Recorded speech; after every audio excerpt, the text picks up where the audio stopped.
जय Hind. Railway batch में आप सभी का स्वागत है दोस्तों। इस बैच में हम लोग आदित्य रंजन सर की रेलवे मैथ्स बुक को सॉल्व कर रहे हैं। इस मैथ्स बुक के बहुत सारे चैप्टर आपके कंप्लीट हो चुके हैं। उन सारे चैप्टर्स को हम करा चुके हैं, उनका सॉल्यूशन दे चुके हैं।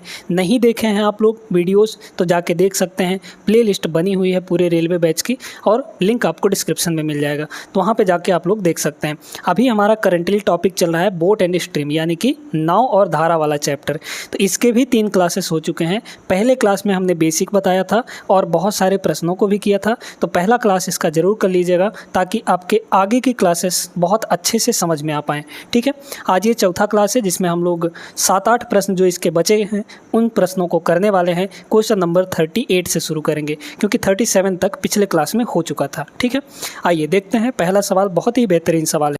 देखिएगा, इस सवाल में ये बोला कि एक नाव को शांत जल में अपने गंतव्य तक पहुंचने और वहां से प्रारंभिक बिंदु पर वापस लौटने में 15 घंटे का समय लग जाता है। यदि नदी बहती है तो उसी यात्रा में 16 घंटे लगते हैं, है ना। जाने और आने में अगर नदी बह रही होती है तो 16 घंटे लग जाते हैं, लेकिन जब शांत जल रहता है, नदी नहीं बहती है, तो 15 घंटे ही लगते हैं। नाव तथा नदी की प्रवाह की गति के बीच का जो अंतर है वो आपका 15 किलोमीटर पर आ रहा है। नदी के प्रवाह की गति ज्ञात कीजिए। बहुत बेहतरीन सवाल है। अब पहले सिचुएशन को हम लोग देखते हैं जब आपका जल जो है वो शांत है, यानी कि नदी नहीं बह रही है। तो जब नदी नहीं बह रही होगी तो वहाँ पर सिर्फ और सिर्फ नाव की गति होगी, जो कि x मानते हैं हम लोग, है ना। शांत जल में नाव की चाल। अब ये बताइए, कुछ ना कुछ हमारे गंतव्य की डिस्टेंस होगी। गंतव्य तक जा रहा है, डेस्टिनेशन तक जा रहा है ना। तो उसकी एक डिस्टेंस हम लोग d मान लेते हैं। ये हमारा डिस्टेंस है, यानी कि इतना दूर जा रहा है, फिर इतना ही दूर वापस आ रहा है प्रारंभिक बिंदु पर। तो ये बताइए दोस्तों कि जाने में कितना टाइम लगेगा। डिस्टेंस अपॉन स्पीड है ना, तो डिस्टेंस कितना d अपॉन में स्पीड। तो अब की बार स्पीड तो सिर्फ और सिर्फ नाव की होगी क्योंकि नदी आपका शांत है, तो नाव की स्पीड क्या है, x है यहाँ पर। ठीक है, तो d अपॉन x ये जाने का समय हुआ। आने में कितना टाइम लगेगा, इतना ही दूरी चलेगा वो और इसी स्पीड से चलेगा। ठीक है, तो ये हो गया। इक्वल टू ये कितना दिया है टोटल टाइम, जाने और आने का टोटल टाइम यहाँ पर 15 घंटे हैं। अगर इसको सॉल्व करेंगे तो ये हो जाएगा d प्लस डी, यानी कि 2d अपॉन एक्स। 2d और अपॉन x इक्वल टू 15 होगा, तो x को उधर ले जाकर मल्टीप्लाई कर देंगे तो ये हो जाएगा 15x। क्लियर हो गया। 2 इंटू डी की वैल्यू 15x आ गई। अब आते हैं दूसरे सिचुएशन में। दूसरे सिचुएशन में अब नदी बहने लगी है, तो नदी के बहाव की गति को, बहाव की स्पीड को हम लोग क्या मानते हैं, y मानते हैं, है ना। हमारा नाव बह रहा है x की स्पीड से और नदी बह रही है y की स्पीड से। ठीक है, तो अब ये बताइए कि टाइम कितना लग रहा है, टोटल 16 घंटे का। जाने में कितना टाइम लगेगा, तो यहाँ पर जाने में टाइम लगेगा d अपॉन मान लीजिए कि धारा की गति में जा रहा है, धारा की दिशा में जा रहा है, तो धारा की दिशा में कितना स्पीड होगा, दोनों का स्पीड जुड़ जाएगा, यानी x प्लस वाई हो जाएगा। ठीक है, बड़े ध्यान से समझते जाइएगा। प्लस आने में इतना ही दूर आएगा डिस्टेंस अपॉन स्पीड। अब की बार स्पीड क्या होगा, क्योंकि जाने में धारा की दिशा में जा रहा था तो आने में धारा की विपरीत दिशा में आएगा, तो धारा की विपरीत दिशा में स्पीड क्या हो जाती है, x माइनस वाई हो जाती है। ये सारा कॉन्सेप्ट हम आपको पहले क्लास में समझा चुके हैं, वीडियो ज़रूर देख लीजिएगा। टोटल टाइम कितना लग रहा है यहाँ पर, अब की बार 16 घंटे लग रहा है, तो ये टोटल टाइम 16 घंटे हो गया। अब इसको हमको सिर्फ सॉल्व करना है और कुछ नहीं। साथ में ये भी बोला है कि नाव तथा नदी के प्रवाह की गति के बीच में जो अंतर है, यानी कि x माइनस वाई जो दिया गया है आपको, x माइनस वाई वो कितना दे रखा है, वो दे रखा है आपका 15। ठीक है, ये 15 दे रखा है। अब इसको सॉल्व करते हैं दोस्तों, बहुत ध्यान से समझिएगा। d तो आपका पहली बात यहाँ पर कॉमन आ जाएगा। जैसे ही d आपका कॉमन आएगा तो क्या बचेगा बताइए, तो x माइनस वाई का इधर मल्टीप्लाई होगा तो x माइनस वाई हो गया। ठीक है, ऊपर हो गया x माइनस वाई, फिर प्लस क्रॉस मल्टीप्लाई होगा ना, x प्लस वाई का इधर मल्टीप्लाई होगा 1 से, तो x प्लस वाई हो गया, है ना, x प्लस वाई हो गया। तो प्लस वाई माइनस वाई खत्म हो गया, ऊपर बचा आपका x प्लस एक्स, यानी कि 2x बचा। तो यहाँ पर हम लोग डायरेक्टली लिख देंगे क्या, 2x, और डिवाइड में क्या होगा बताइए, तो x plus y into x minus y. तो ये आप जानते हैं कि x square minus y square होता है फार्मूले से, है ना, एल्जेब्रिक फार्मूला। इक्वल टू इधर कितना है आपका 16 है। ठीक है, 16 है। अब ये बताइए कि 2d की वैल्यू आपके पास कितना है, 15x। तो 2 इंटू डी, ये वाला 2 और ये वाला d, है ना। 2d की वैल्यू कितनी है, 15x है। तो इस 2d की वैल्यू यहाँ पर हम लोग क्या रख देते हैं, 15x रख देते हैं। ये हो जाएगा 15x, और ये x यहाँ पर पहले से मल्टीप्लाई में था। ठीक है, समझ गए। अब काटिए इसको। ये बताइए, हम लोग काट तो सकते नहीं है ना, तो क्रॉस मल्टीप्लाई करते हैं। यहाँ कितना हो जाएगा 15x² हो गया। बड़े ध्यान से समझते जाइएगा सारी चीज़ें। इक्वल टू इधर कितना होगा 16 से मल्टीप्लाई हो जाएंगे ये दोनों, तो ये हो जाएगा 16x² और माइनस 16y²। क्लियर हो गया यहाँ तक? ठीक है, 16y² है ना। अब इसको उधर ले जाइए, इसको इधर ले आइए, तो मतलब ये हो गया आपके पास 16y² इक्वल टू 16x² में से 15x² घटाएंगे तो सिर्फ एक x² बचेगा। तो यहाँ से y² अपॉन x² कितना आ गया, या फिर आप यहाँ पर x² अपॉन y² देख लीजिए, x² अपॉन y², तो ये हो जाएगा दोस्तों आपका 16 है ना, 16 हो जाएगा।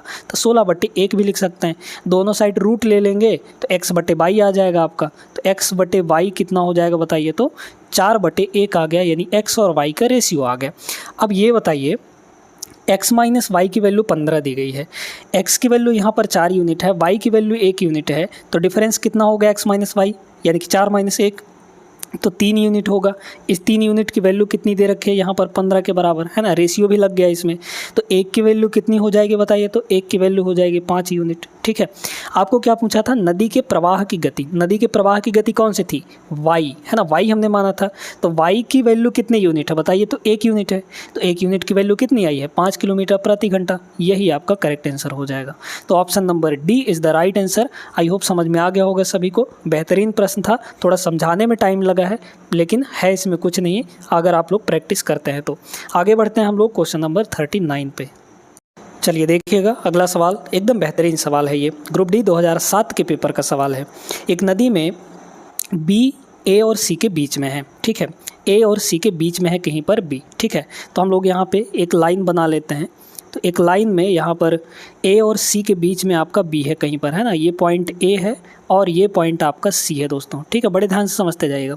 साथ में ये भी बोला है और ए और सी से समान दूरी पर भी है। समान दूरी का मतलब जो पॉइंट बी है वो एग्जैक्टली बीच में होगा कहीं पर है ना, तभी ना ए और सी से समान दूरी बना के रखेगा। तो ये हो गया बीच में, हमने बी मान लिया। अब इसमें कह रहा है एक नाव ए से बी तक जाती है और वापस आने में कुल समय उसको 5 घंटे 15 मिनट लगता है ना। ए से बी तक गया, फिर बी से ए तक वापस आया, तो उसको टोटल 5 घंटे 15 मिनट लगा। और ए से सी तक जाने में 7 घंटे लगता है। ये बताइए दोस्तों कि ए से सी तक जाने में अगर उसको 7 घंटे लगते हैं, तो ए से बी तक जाने में यानी आधा दूर जाने में उसको कितना घंटा लगेगा, 7 घंटे का समय लगेगा।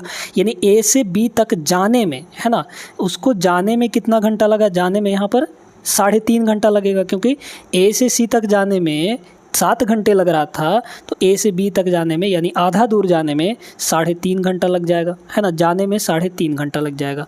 हमको आने का नहीं पता है। अब आने का कैसे निकाल सकते हैं भाई, देखिए जाने ए से बी तक जाने में और बी से ए तक वापस आने में उसको टोटल 5 घंटे 15 मिनट लगते हैं है ना, 5 घंटे 15 मिनट लगते हैं। तो यहाँ पर ये बताइए कि जाने में उसको 3.5 घंटे लग गए, तो आने में कितना घंटा लग जाएगा बताइए, तो क्योंकि टोटल आपका तो जाने का टाइम कितना है 3.5 घंटा। इसको मिनट में अगर हम लोग कन्वर्ट कर लें तो ज़्यादा आसान होगा, या फिर रहने दीजिए। ठीक है, जाने में उसको 3.5 घंटा का समय लगा, ठीक है, जाने में उसको 3.5 घंटा का समय लगा। आने का हमको नहीं पता है, ए से बी तक की बात हो रही है अभी है ना, आने का हमको नहीं पता, तो मान लेते हैं आने में इतना टाइम लगा। और टोटल आपको कितना लग रहा है, 5 घंटे 15 मिनट। 5 घंटे 15 मिनट का मतलब क्या हुआ, 15 मिनट यानी कि 1/4, 1/4 घंटा है ना, 1/4 का मतलब 0.25, तो ये हो जाएगा 5.25 है ना टोटल।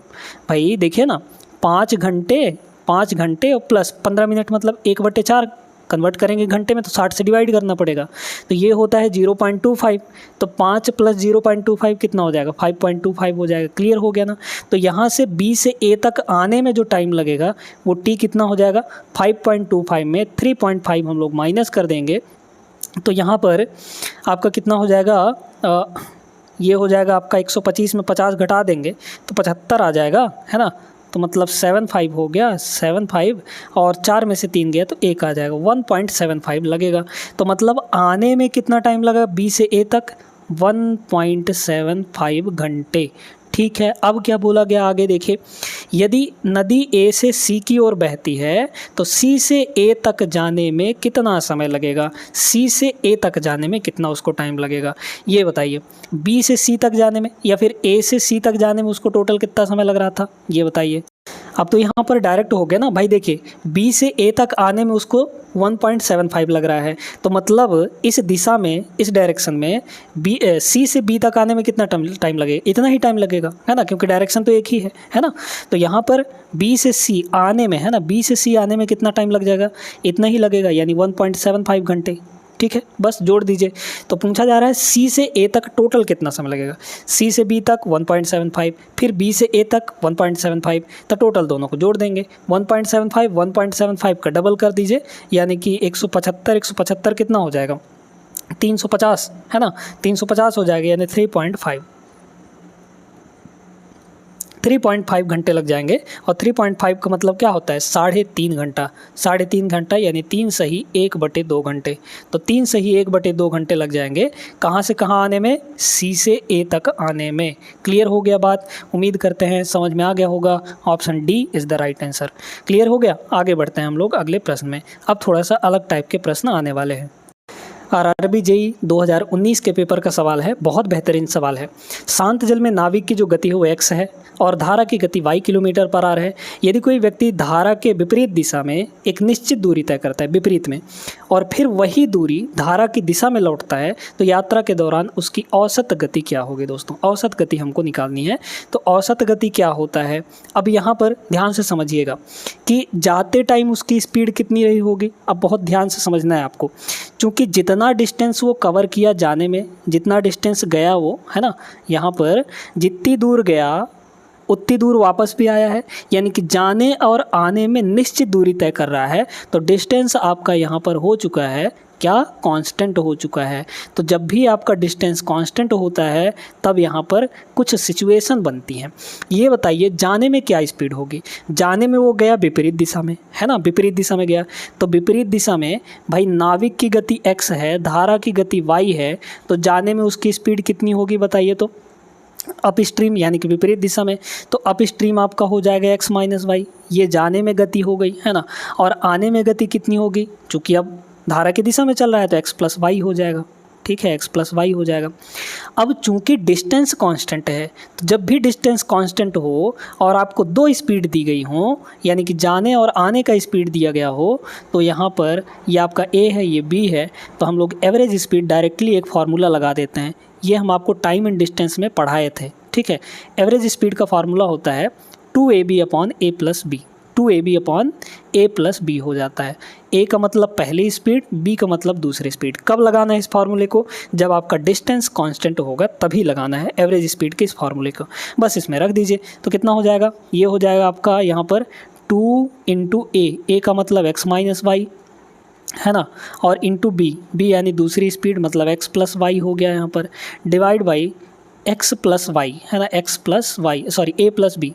इन दोनों को जोड़िए अगर, तो जब जोड़ेंगे हम लोग इन दोनों को तो माइनस वाई प्लस वाई खत्म हो जाएगा, यानी x प्लस एक्स सिर्फ 2x बचेगा यहाँ पे। 2 से 2 आपका कैंसिल आउट हो जाएगा, 2 से 2 यहाँ पर कैंसिल आउट हो गया। अब आप जानते हैं कि x minus y x plus y कितना होता है? x square minus y square होता है ना। तो x square minus y square divide में आपके पास x बचा है। एवरेज स्पीड क्या हो जाएगा? Option number D is the right answer. Clear हो गया ना? आसान से सवाल होते हैं, बट इनको समझना पड़ेगा आपको, इसके लैंग्वेज को समझना पड़ेगा और तरीका सोचना पड़ेगा कि कौन सा तरीका यहाँ पर लगाया जाए। आगे बढ़ते हैं अगले सवाल पर। चलिए तो देखते हैं अगला सवाल। ये भी एक बढ़िया सवाल है, लंबा चौड़ा लैंग्वेज इसका दिया गया है। अनूप धारा की दिशा में 33 किलोमीटर की दूरी और धारा के विपरीत दिशा में 35 किलोमीटर की दूरी 8 घंटे में तैर सकता है। अब यहाँ पे हम लोग आदमी की यानी कि अनूप की गति x मान लेते हैं और धारा की गति यहाँ पर y मान लेते हैं। ठीक है, करना शुरू करिए। देखिए हम लोग मान लेते हैं यहाँ पर कि देखिए धारा की दिशा में 33 किलोमीटर जा रहा है और धारा के विपरीत दिशा में यहाँ पर 35 किलोमीटर जा रहा है, तो टोटल उसको 8 घंटे का समय लग रहा है। तो समय निकालना है, टाइम बताइए क्या होता है? Distance upon speed. तो यहाँ पे धारा की दिशा में डिस्टेंस कितना है? 33 का, ठीक है, अपॉन स्पीड यानी कि टाइम निकालना है। तो स्पीड धारा की दिशा में है तो स्पीड चूंकि जुड़ेगा, है ना, तो x प्लस वाई हो जाएगा यहाँ पर। ये हो गया x प्लस वाई, है ना। और आने में मतलब कि धारा के विपरीत दिशा में 35 किलोमीटर चल रहा है, तो ये हो गया डिस्टेंस अपॉन स्पीड। अब धारा की चूंकि विपरीत दिशा में है तो x माइनस वाई हो जाएगा स्पीड, है ना। तो ये टोटल टाइम आपका जो लग रहा है वो 8 घंटे का यहाँ पर लग रहा है। अभी इसको ऐसे ही रहने दीजिए। अब पढ़ते हैं आगे। वह इतने ही समय में यानी कि 8 घंटे में ही यहाँ पर क्या कर रहा है, इतने ही समय में धारा की दिशा में वो 44 किलोमीटर गया, है ना। तो टाइम कितना लगेगा यहाँ पर, और डिस्टेंस अपॉन स्पीड आपका x प्लस वाई, क्योंकि धारा की दिशा में जा रहा है, और प्लस यहाँ पर धारा के विपरीत दिशा में 28 किलोमीटर, है ना। तो यहाँ पर हो गया 28 किलोमीटर और विपरीत दिशा में स्पीड हो जाएगा x माइनस वाई। ये टोटल समय उतना ही लग रहा है जितना पहले लग रहा था, यानी कि 8 के बराबर लग रहा है। अब आपको इसमें बोला जा रहा है कि वह धारा की दिशा में 55 किलोमीटर और धारा के विपरीत दिशा में 14 किलोमीटर की दूरी तय करने में कितने घंटे का समय लगाएगा। सबसे पहले हमको x प्लस वाई और x माइनस वाई की वैल्यू चाहिए, ठीक है, और कुछ नहीं चाहिए।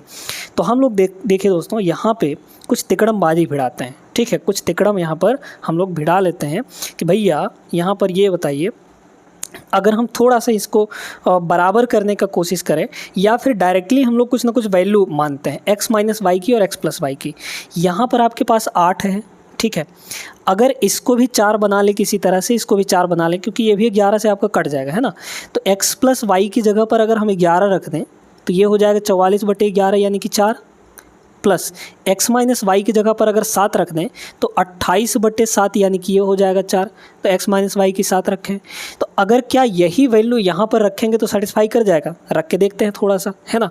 तो यहाँ पर x प्लस वाई की वैल्यू 11 रखेंगे तो काटिए 11/3 33/11 यानी कि ये हो गया 3 आपका, फिर प्लस यहाँ 7 रखिए तो 35/7 यानी कि 5 हो गया। तो 3 और 5 8 सेटिस्फाई कर गया, यानी कि x प्लस वाई की वैल्यू 11 हमने माना तो सही हो गया।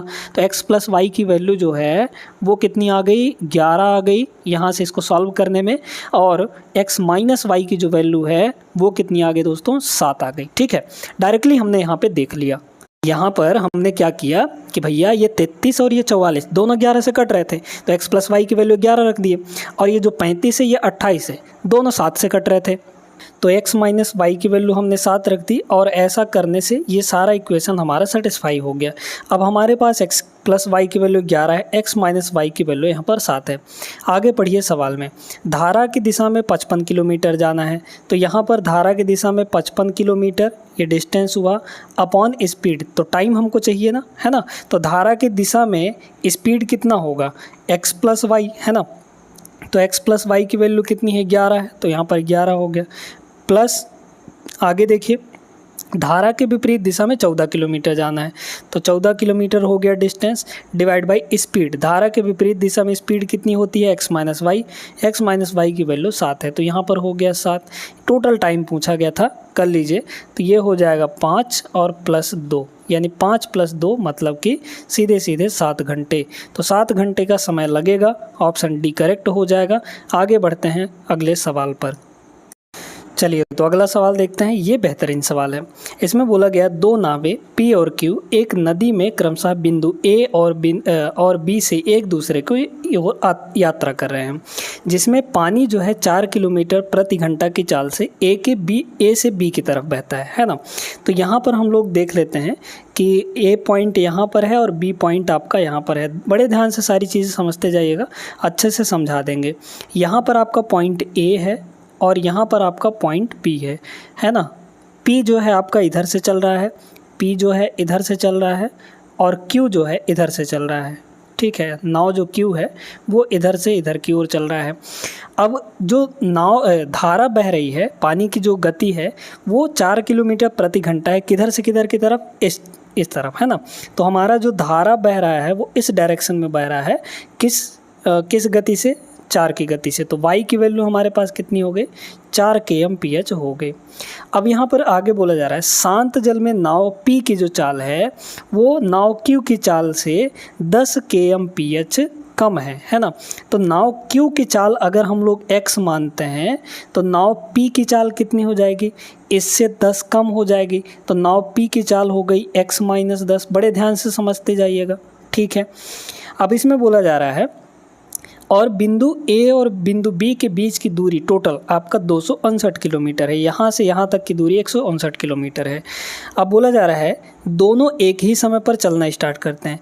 P जो है पॉइंट A से शुरू किया और नाव Q पॉइंट B से शुरू करता है, ठीक है। अब आगे पढ़िए, और नाव Q बिंदु B से 133 किलोमीटर दूर नाव P से मिलती है। अब ये जब दोनों चल रहे थे तो जो नाव Q है वो पॉइंट B से शुरू की और 133 किलोमीटर पर जाके मान लीजिए यहाँ पर आके दोनों मिल गए, इधर से ये चला इधर से ये चला, तो आके इस पॉइंट C पर मान लीजिए मिल गए। तो पॉइंट C पर मिले हैं तो B से C तक ये कितना दूर चला है नाव Q, आपका 133 किलोमीटर यहाँ पर चला है। ठीक है, तो ये कितना चला होगा बताइए तो भाई, टोटल आपका 259 किलोमीटर है, तो इधर से नाव P कितना दूर चला होगा, 259 माइनस 133, तो 259 में 133 घटाएंगे तो आपका कितना हो जाएगा, 259 माइनस 133 करेंगे तो आपका हो जाएगा 126, है ना, 126 हो जाएगा। ठीक है, तो ये 126 किलोमीटर है। ठीक है, ये अब सुनिए यहाँ पर सारी कहानी।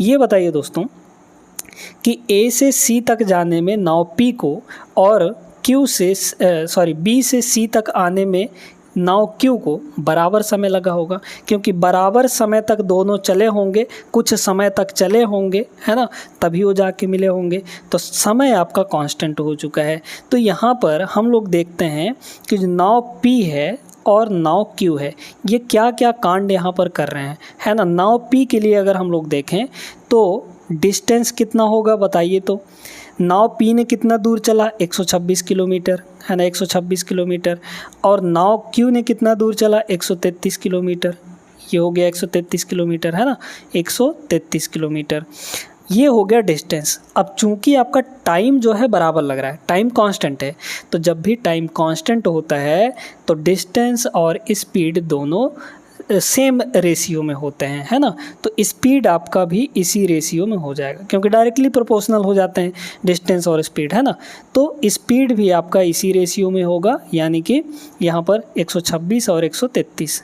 तो P की जो स्पीड है वो आपका यहाँ पर कितना हो जाएगा, नाव P का स्पीड कितना हो जाएगा 126, और नाव Q का स्पीड हो जाएगा 133 यूनिट, है ना, 133 यूनिट। अब ये बताइए यहाँ पर नाव P की जो स्पीड होगी, मतलब इस डायरेक्शन में A से C तक जाने में जो टोटल स्पीड होगी, नाव P की स्पीड कितनी है, x-10, और धारा की गति कितनी है, 4 है, दोनों एक ही डायरेक्शन में जा रहे हैं तो जुड़ जाएगा। तो P के लिए ओवरऑल स्पीड, रिलेटिव स्पीड कितना हो गया, तो ये हो गया x-10, और धारा की भी स्पीड इसमें जुड़ जाएगी, यानी कि 4। तो ये हो गया डिवाइड बाई, अब आपको रेशियो देखना है ना। ये बताइए इधर से इधर तक का स्पीड कितना होगा, यानी पॉइंट B से पॉइंट C तक स्पीड कितनी होगी। नाव Q जो है x के स्पीड से चल रहा था और धारा उल्टा दिशा में चल रही थी। भाई धारा A से B की तरफ जा रहा है ना, तो माइनस हो जाएगा, है ना, क्योंकि जो नाव Q है वो आपका विपरीत दिशा में चल रहा होगा। भाई धारा इधर जा रहा है, ये इधर आ रहा है ना, तो विपरीत दिशा में जा रहा होगा, तो मतलब माइनस धारा की चाल हो जाएगी, यानी कि 4 हो जाएगी। ये जो रेशियो दिया है कितना दिया है, यहाँ पर स्पीड 126, तो यहाँ हो गया 126, ठीक है, डिवाइड बाई 133, है ना, ये हो जाएगा 133 आपका।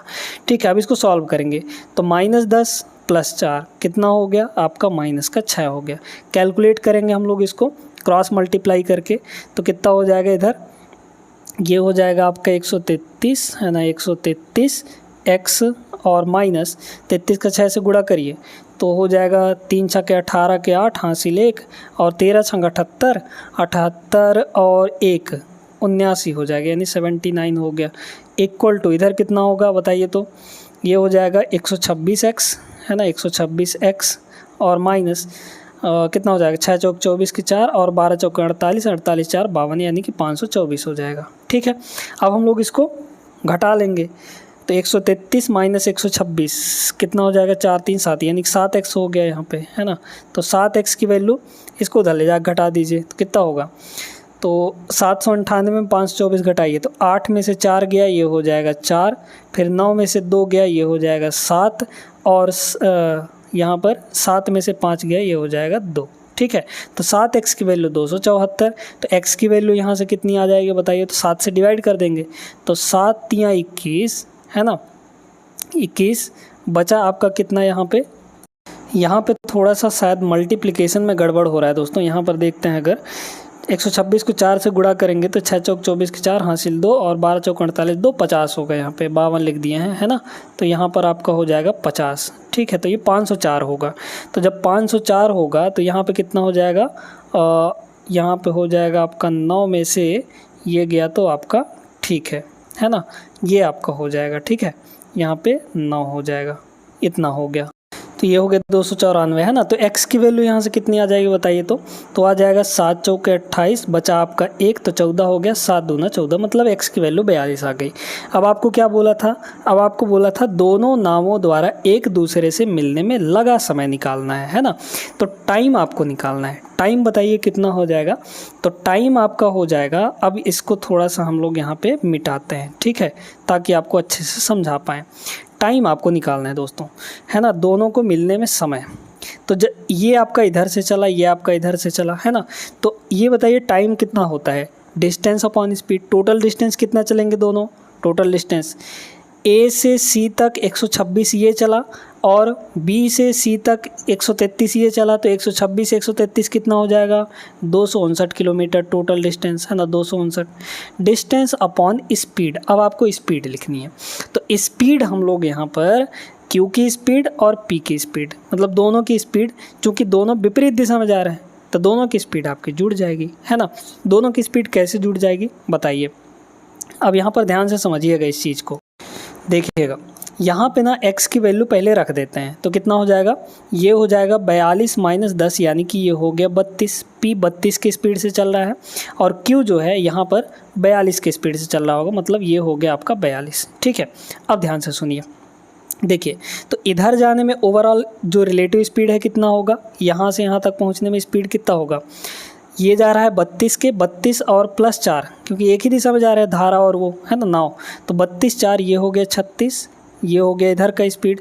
और इधर से इधर आने में स्पीड कितना होगा, ये है 42 और 4 इधर ही विपरीत दिशा में जा रहा है, तो 42 माइनस 4 यानी कि 38 हो जाएगा। तो ये हो गया आपका टोटल स्पीड, ठीक है, यानी कि रिलेटिव स्पीड हो गया। अब इसको हमको सॉल्व करना है। तो ऊपर हो गया आपका 259, ठीक है, 259 और डिवाइड बाई आपको हो जाएगा 36 और 38, 8 6 14 यानी कि 74, ठीक है, इतना हो गया। अब हम लोग यहाँ पे कितना हो कर देंगे, अगर हम लोग इसको डिवाइड करें, है ना, तो डिवाइड करिए तो कितना हो जाएगा, ये 70 के आसपास है, तो 7 3 21, मतलब 3 बार जाएगा, है ना। तो 3 बार चला दीजिए, है ना। तो 74 3 कितना हो जाएगा, 4 3 12, तो ऊपर है यहाँ पर 259, ठीक है। इसको थोड़ा मिटा देते हैं ताकि स्पेस मिल जाए, है ना। 259 है ना, इसको डिवाइड कर रहे हैं हम लोग, 259 और 74 3 कितना हो जाएगा, 4 3 12 2 हासिल 1 और 7 3 21 1 22 हो जाएगा। तो यहाँ पर ये हो गया, घटाएंगे तो कितना होगा, ये 7 हो जाएगा और ये 3 हो जाएगा, है ना। फिर ऊपर से उतर आएगा 9, तो ये कितनी बार में चला जाएगा, अब यहाँ पर ये चला जाएगा, अच्छा ऊपर से 9 क्यों उतरेगा, 9 तो पहले ही आ गया है ना यहाँ पर, तो पॉइंट लग जाएगा, है ना। पॉइंट लगाएंगे तो ये हो जाएगा आपका 0, ठीक है। तो 5 बार चला जाएगा समथिंग, है ना, क्योंकि 74 पंचे 370 हो जाएगा, तो 3.5 आ जाएगा। तो 3.5 घंटे यहाँ पर लगने वाले हैं। ऑप्शन नंबर ए करेक्ट हो जाएगा। क्लियर हो गया होगा, वीडियो लाइक करिए, आगे